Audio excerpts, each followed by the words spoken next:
कोटि समप्रभा निर्गुणदेवा सर्वकार्येषु सर्वदा विनायकं स्वरूपं नमस्ते सदा सरस्वती विद्यालय सर्वकार्यसिद्धे सर्वकार्यसिद्धे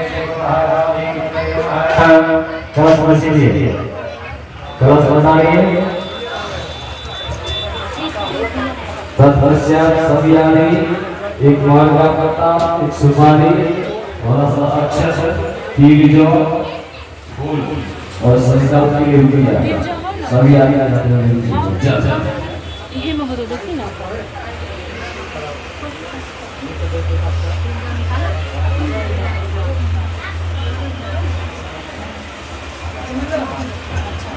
पाव सुपारी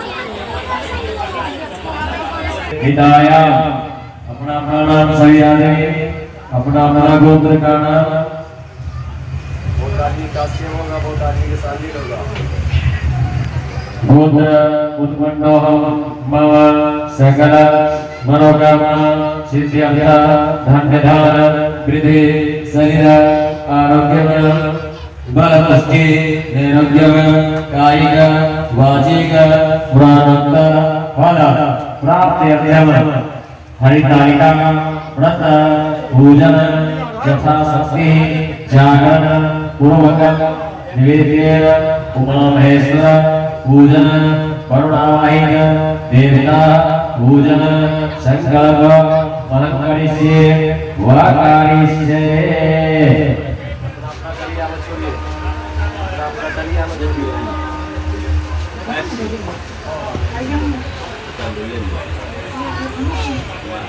अगरबत्ती दरिया में देखो से छिया कपड़ा पर गिरते तो कपड़ा नहीं जलता है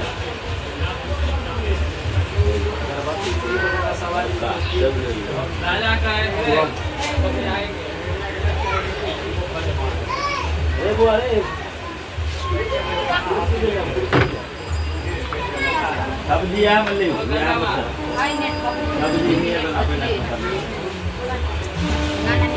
तुझे कराया दिव्यांबराये जगदंबराया नमः शिवाय नमः शिवाय ओम ध्यानादेव सुंदरयामि उमा महेश्वराय नमः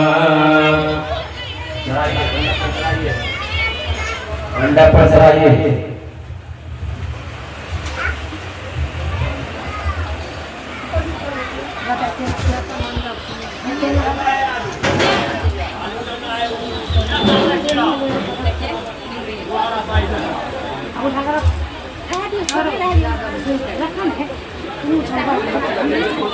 कपड़ा कपड़ा पर गिरे हमारा समस्या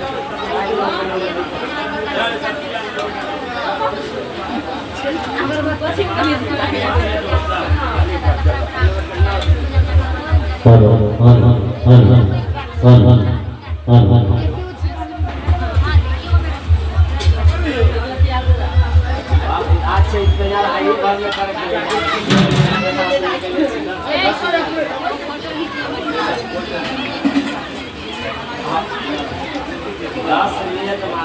देवाय नमः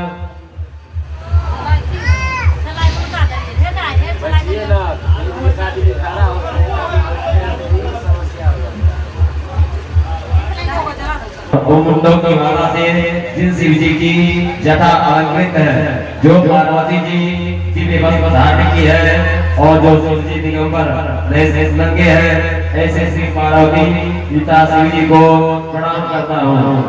रमणी कैलाश पर्वत के शिखर बैठे श्री पार्वती जी कहती हैं कि हे महेश्वर, हमें कोई गुप्त तत्व या भूल बताए जो सब धर्मों में संग हो, जिसमें परिश्रम भी कम करना पड़े लेकिन फल अधिक मिले। हे नाथ, यदि आप उस पर प्रसन्न हो या विधान बताए।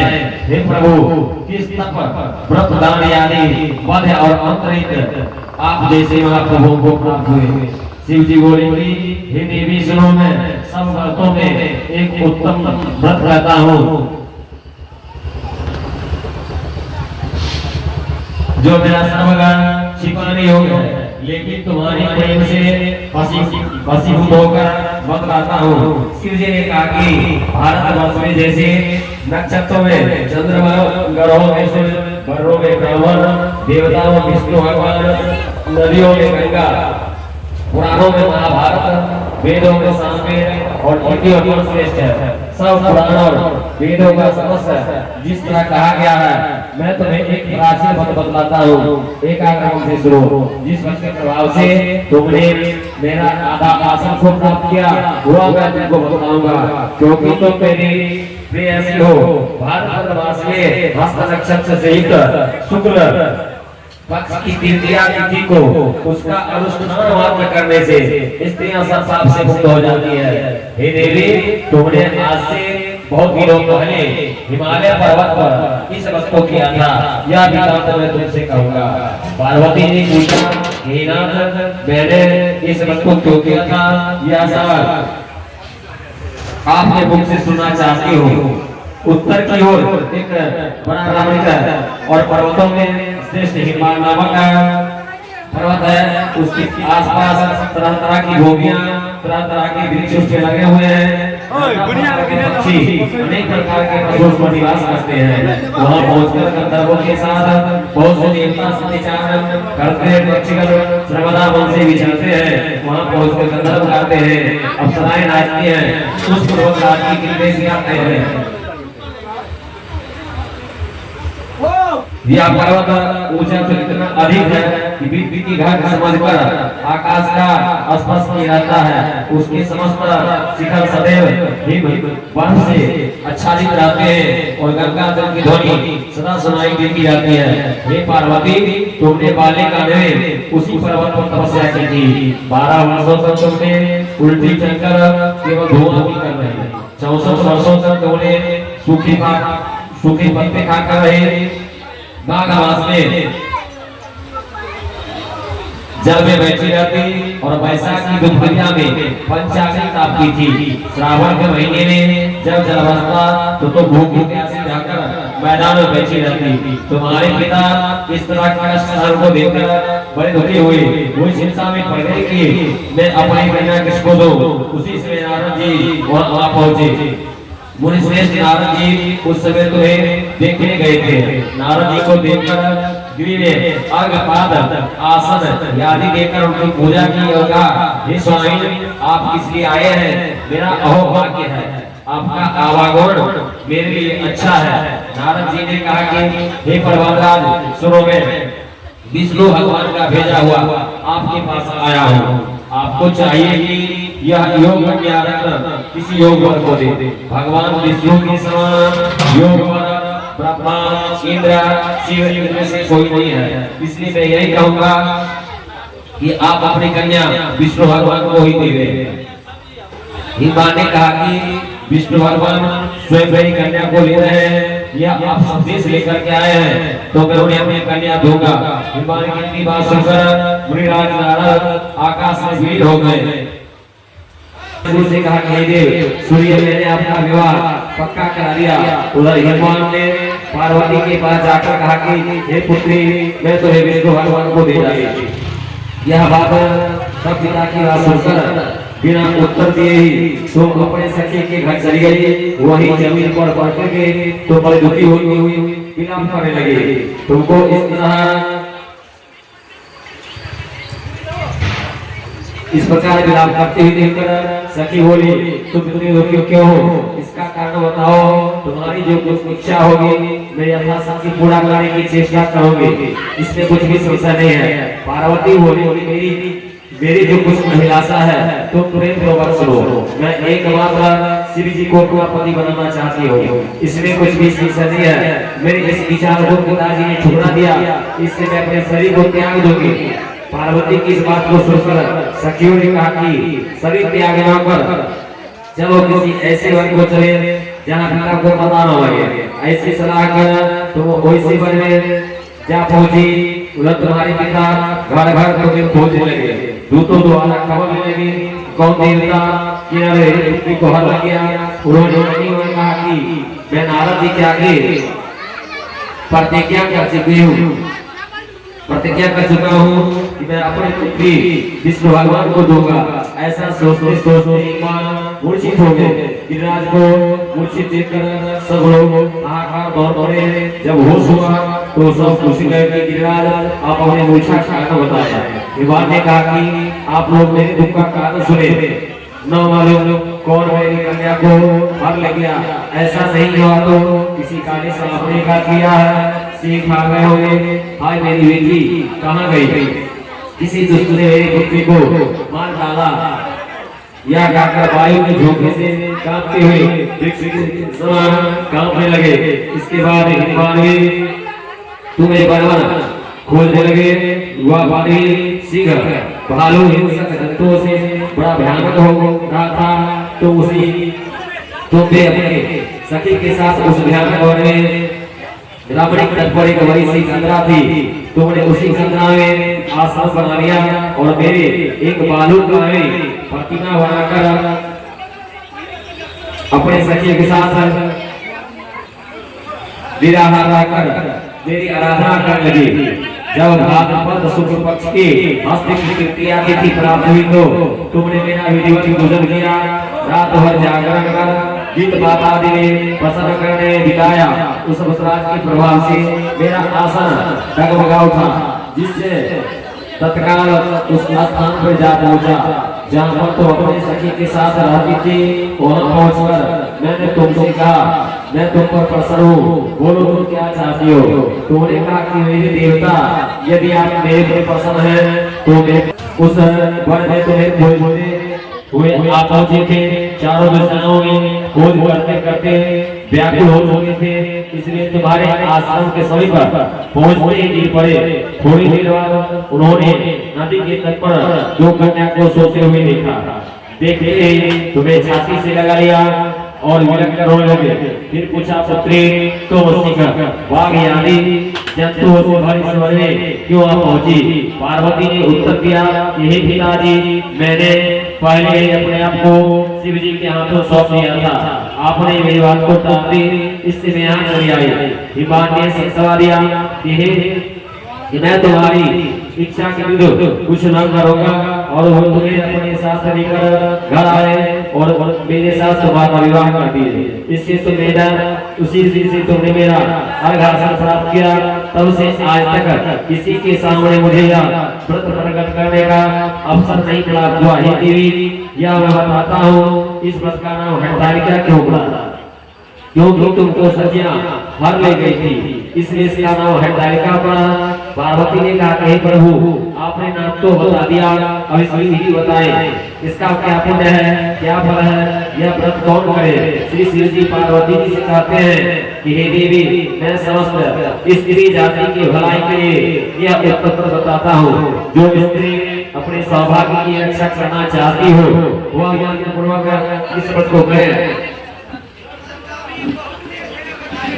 केले के खंभे से सुशोभित एक सुंदर मंडप बनवाए, उसमें रंग बिरंगे रेशमी कपड़ों से चंदमा लगाकर चंदन यानी सुगंधित द्रव्य से मंडप लिपावे। फिर संसभेली मृदंग आदि बजाते हुए सभी लोग एकत्रित होंगे।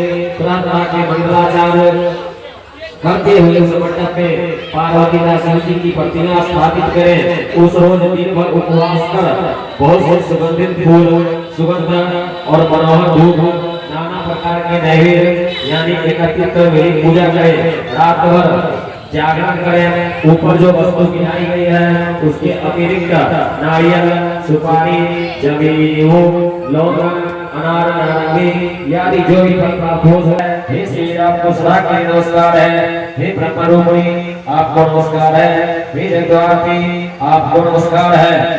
हे सिद्धवाणी संसार से भय से भयभीत बुद्धि की रक्षा करें। इस कामना की पूर्ति के लिए मैंने आपकी पूजा की है। हे पार्वती मुझे राज और सौभाग्य दें, मुझ पर प्रसन्न हो गए।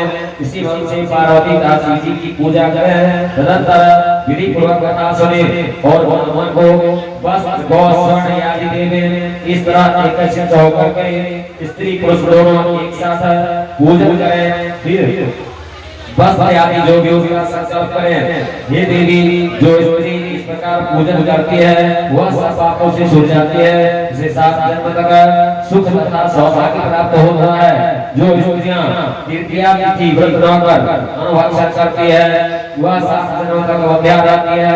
से बार-बार विधवा होना पड़ता है। वह सदा दात्री पुत्र से सौभाग्य सौभाग्य की लाला की सदा दुख भोगने वाले और उपवास न करने वाली स्त्री अंत में भोग में जाती है।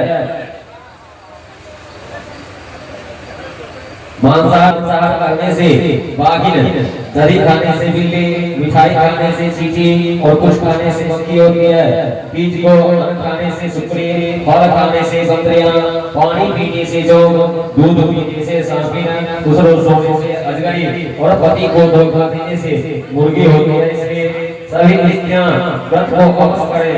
दूसरे दिन स्वर्ण, चांदी, तांबा अथवा बांस के पात्र में अन्न भर करके ब्राह्मण को दान दे और पारण करें। जो स्त्री इस प्रकार व्रत करती है वह मेरे समान पति पाती है। वह जब जाने लगती है तो तुम्हारी समान उसका रूप हो जाता है। उसी सब प्रकार के संसारिक भोग से सारी मुक्ति मिल जाती है। इस हरितालिका की व्रत कथा वहाँ सुन लेने से प्राणी को 1000 अश्वमेध सैकड़ों वाजपेयी करने का फल प्राप्त होता है। हे देवी मैंने सब व्रतों में उत्तम बताया जिसके करने से प्राणी सब पापों से छूट जाता है। इसमें कुछ भी विषय नहीं है। वही शंकर भगवान की जय, भैया पार्वती की जय। आरती जलाइए।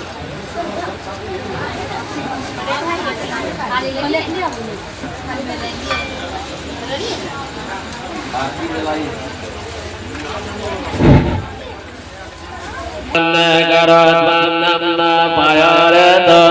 अस्मासो दग्धः चन्द्रमा मनसो जातिजसो सुरजो अजायत श्रोत्रादोयस प्राणस्य मुखादग्निर जायत।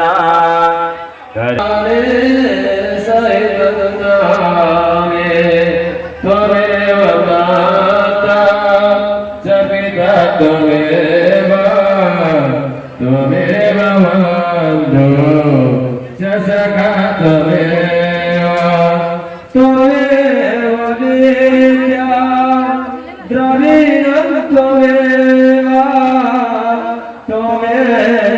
सर्वं मम देवदेव त्वमेव सर्वं मम देवदेव त्वमेव सर्वं मम देवदेव। शंकर दीन दयाल की शोभायारती की जय। शंकर दीन दयाल की शोभायारती की जय। आरती की जय शोभायारती की जय शोभायारती की जय। आरती की जय शोभायारती की जय शोभायारती की जय। शंकर दयाल की शोभायारती की जय। दानी परम कृपाल की शोभायारती की जय। जटा जोट विचराम्य समेटल जटा जोट राम्य समेटल चिता भास्कराय अगय गले त्वल चिता भास्कराय अगय गले चंद्र सुशोभित भाल की शुभ आरती कीजय चंद्र सुशोभित भाल की शुभ आरती कीजय शंकर दीन दयाल की शुभ आरती कीजय दानी परम कृपाल की शुभ आरती कीजय हर मनोरथ चारो संयम भरो लाल के शुभ आरती कीजय संयम भरो लाल के शुभ आरती कीजय शंकर दीन दया ये शुभ आरती कीजय अगर गोकुल से थाल सजाकर अगर गोकुल से थाल सजाकर आरती करियो गाल बजाकर आरती करियो गाल बजाकर कथ जाए भव जाते शुभ आरती कीजय शंकर दीन दयाल की शुभ आरती कीजय दानी परम कृपाल की शुभ आरती कीजय असमसान वे ध्यान लगावले असमसान वे ध्यान लगावले भूत प्रेत सगना चहि गावन सजन भरो लाल की शुभ आरती कीजय सजन भरो लाल की शुभ आरती कीजय शंकर दीन दयाल की शुभ आरती कीजय जो महेश जी की आरती गावे जो महेश जी की आरती गावे क्षण में वंचित फल पावे हो जाए हाल की शुभ आरती कीजय शंकर दीन दयाल की शुभ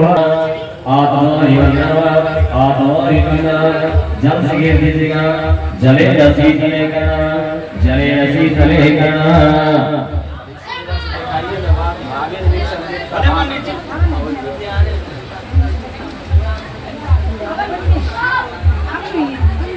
बारिश देखिए तो सब देवता का नाम नहीं लेते यहाँ सब गिराता है आरती स्वीकार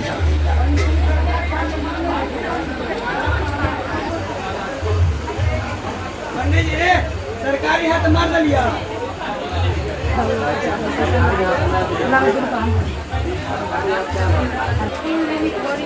और सभी आदमी को बारी बारी से रुकना पड़ेगा ऐसा नहीं जब पूजा किए खत्म हो जाके घर में जाके सो जाइएगा सो नहीं जागरण का महत्व है कथा समय है इसलिए जागरण का सबसे ज्यादा महत्व है सभी आदमी सकरा इधर उधर नहीं जाइएगा जो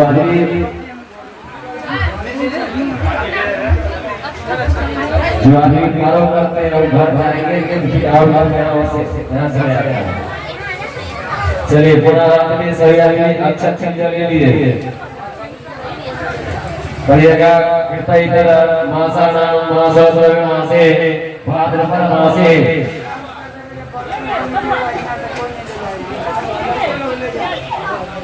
अपना अपना नाम लीजिएगा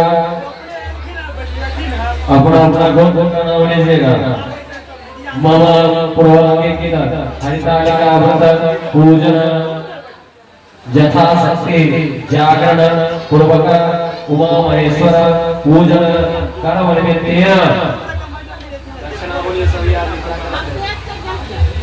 दक्षिणा सभी आदमी बोलिए जानामि सजन भोजन च जानामि चर्पितम परमेश्वरः मंत्रेण क्रियाहेण भक्तेन सुरेश्वरः यद् दुरितं मया देव परिपूर्णं तदस्तमेव विद्यावन्तं च सस्वस्तं लक्ष्मीवन्तं जनं करो रूपं देहि यशो देहि दिशो देहि शरणागते नाथ पवित्राणां परायणे सर्वस्याधरि देवे नारायणे नमस्ते मंगलम भगवान् संगो मंगलम मृगध्वजा मंगलम पार्वतीनाथ सर्वपापहरो हर हर महादेव शंभो जय जय श्री राधे जय जय सीताराम।